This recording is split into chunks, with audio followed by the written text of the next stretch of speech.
Here's how to create a link in your Canva template.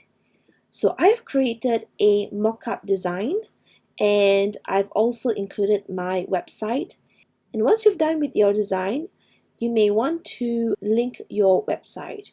My recommendation is to make sure to group your text and your background box together.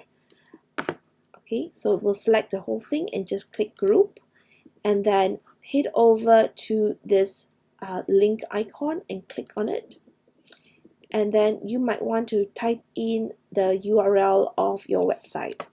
So what I'm usually going to do is I'm just going to copy this, select and copy it. So Control C or Command C, and then head up to link and paste your URL. Okay, you might want to put the HTTP at the front.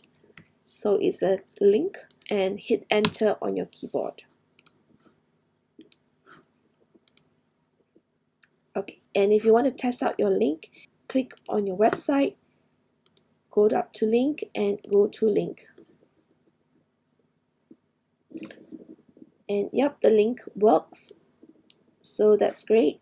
Also, you will notice there will be a line across this website and you don't want that. So you might want to just double click in, select the whole thing, and just remove the underline format, and that will clear it up. And that is how you create a link in Canva.